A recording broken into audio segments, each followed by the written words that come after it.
Thank you for this welcome. Very good morning to all of you, respected speakers, honorable members, dear students. So my topic for today is Justice is the cornerstone of peace, bridging perception and reality. So before I begin, I would throw a question before you, all of you. As I have been informed that Vinayak Mission students are very intelligent, I believe this session is going to be very enriching, and it will be a two-way communication for all of us. So justice is the cornerstone of peace. Is it a belief? If it is a belief, is it a perception or a reality? On the other side, justice is not the cornerstone of peace. Then again, is it a belief? If it is a belief, is it a perception or a reality? When we talk about justice, what comes in our mind? Equality, fairness, transparency, good governance. These are the key words that bang our head when we talk about justice. If people feel wronged, oppressed, or unequal under the law, then peace will be fragile. In Indian courts, I believe and I am sure that everybody must have seen the statue of Lady Justice. I hope everybody must have seen in the movies also, Lady Justice, a blindfolded woman holding a scale and then holding a sword in her hand. You know what it symbolizes? Well, the blindfold indicates that before the justice, everyone are same and equal. No one is above, no one is lower. All are treated equally. The lady there represents kindness. The morality aspect was indicated by the lady. And then comes the sword. Well, punishment will be there for the criminals, and the sword is the authoritative representation of the justice. Recently, on 16th October 2024, that statue has been changed by the Supreme Court. Now, instead of the blindfoldedness, the blindfold has been removed. The lady has been now given an Indian cultural look of a sari, and the sword has been replaced by the Constitution. Now, what it indicates? The eyes are open of Indian judiciary system. All are treated equally before law, and the guiding principle is not the sword, but the Constitution. Now, the woman is not holding the sword, but a Constitution, which shows that now everything is, actually it was earlier also, but everything is governed by Constitution only. Now, when we talk about justice, what are the different type of justices come into our mind? Like, I'll give you few of them, the most popular, distributive justice, where means that there should be an equal distribution of the resources, right? Then there is a procedural justice. There should be a procedure, there should be law. Suppose you are going for a job and there must be a procedure for the interview. You go attend the interview, and somehow if you don't get the job, you don't get angry. You may get disappointed, but you not get angry because you are aware of the procedures. That is your procedural justice happened to you. Then there is a retributive justice. The previous speaker generally has talked elaborately on it, and restorative justice. But when we talk about retributive justice, we basically trying to convey that there is punishment for the crime. There is some authority who will punish you for the crime. And restorative justice is work on healing. Like suppose if you driving a car and you got an accident and there is a dispute between you and the other party, you basically talk about healing aspect, right? You basically negotiate the damage, the other person pay for the damage, and there is a restorative justice happens. And the very common is a social justice. There should be no inequality in terms of caste, creed, color, religion. Justice is not a new concept. It is from the Vedic era. When we talk about Vedic era, you know, that time it was governed by Manu Smriti. There was embedded dharma shlokas over there.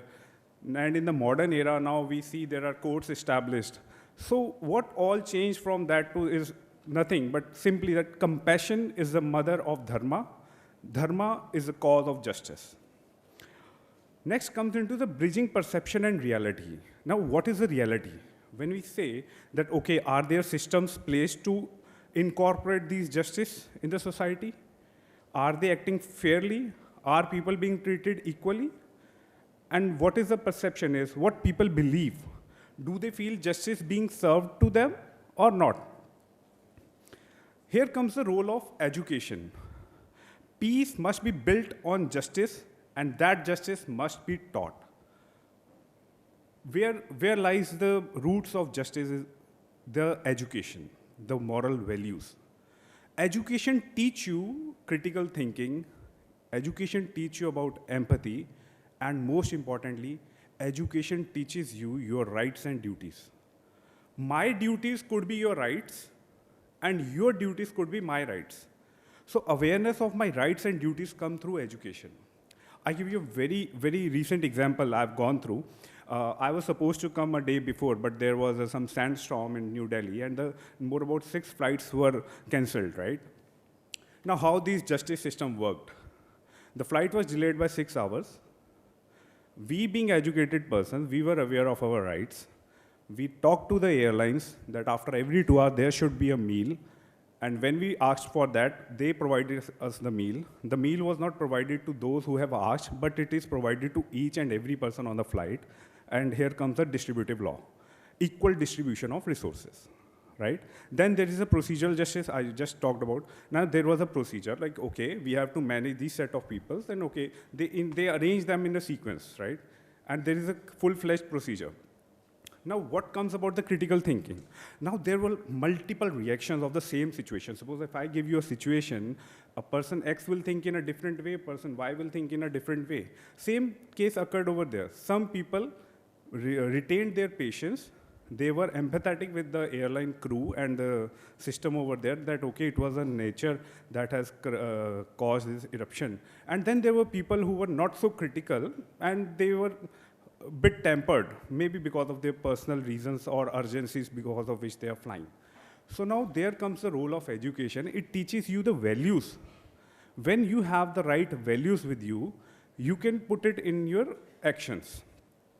So the values of empathy, compassion, these must be taught in the education system.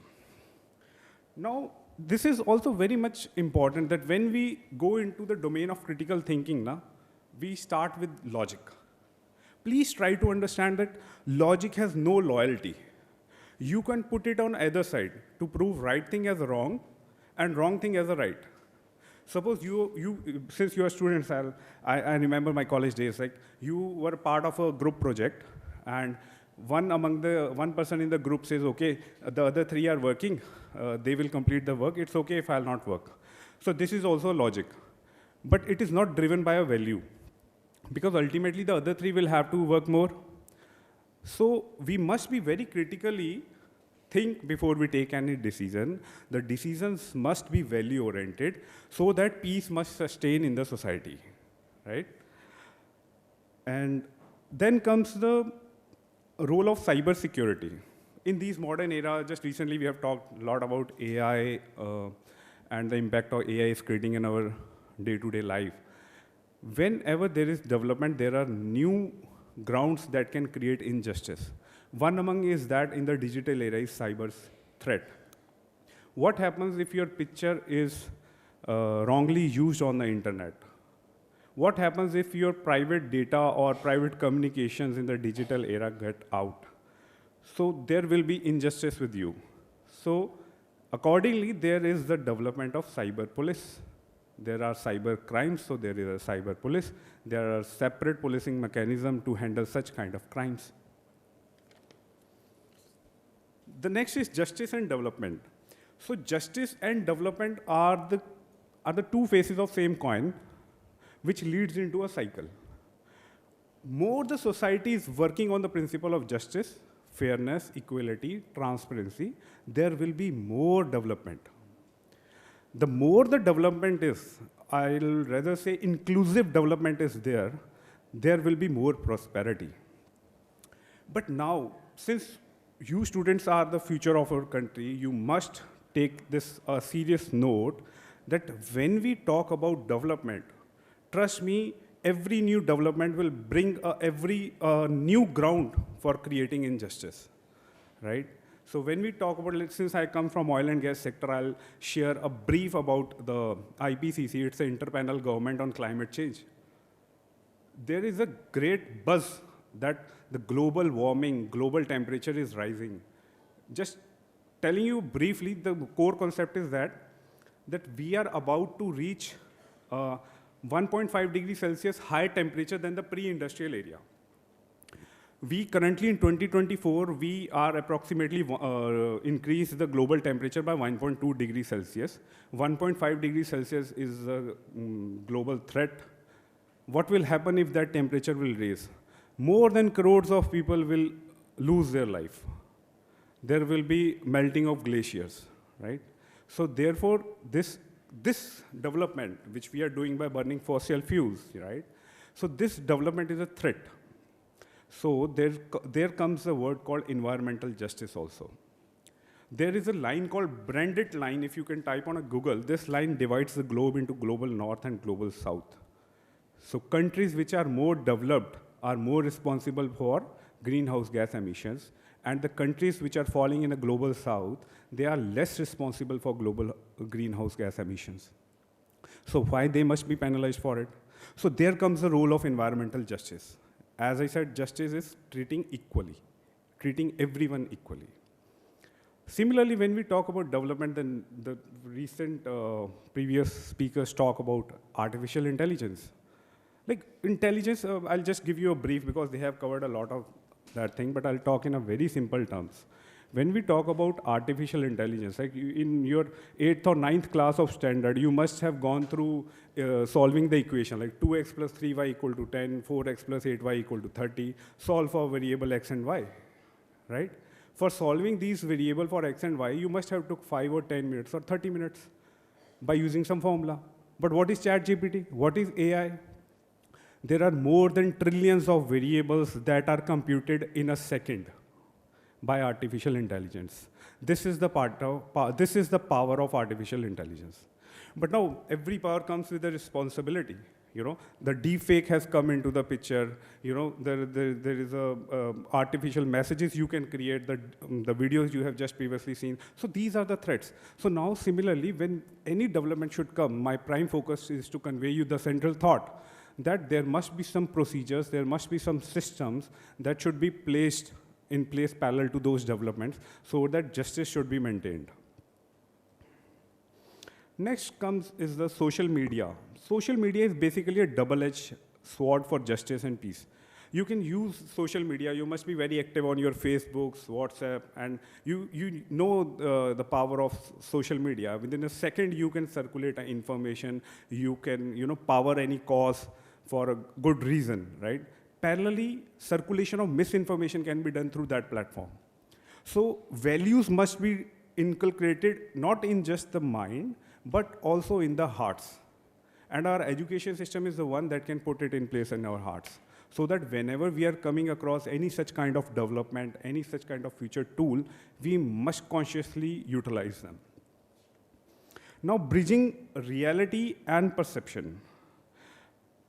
People must not only be given justice, they must feel, they must believe that the system is fair.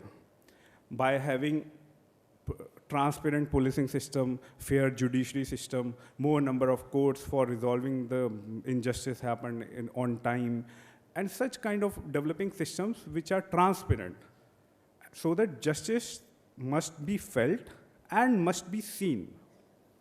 At the end, in the conclusion, I would like to say that we as a human being, right, we are composed of 4 aspects: man, buddhi, chit, ahankar. The man takes the sensory inputs from 5 organs and then creates a desire.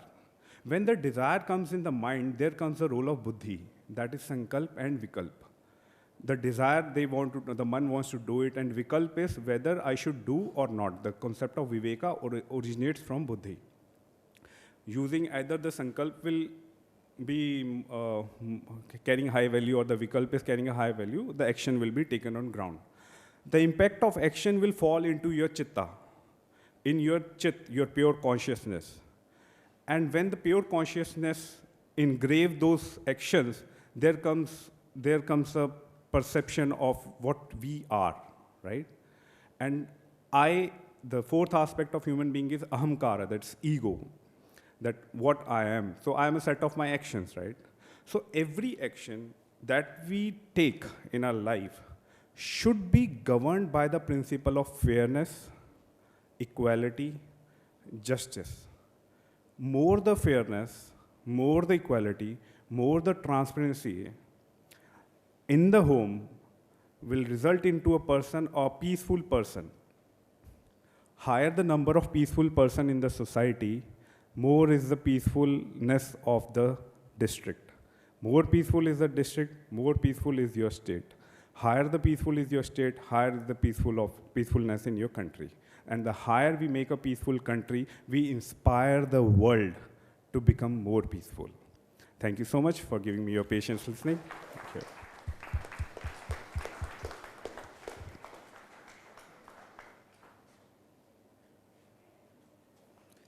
That was an excellent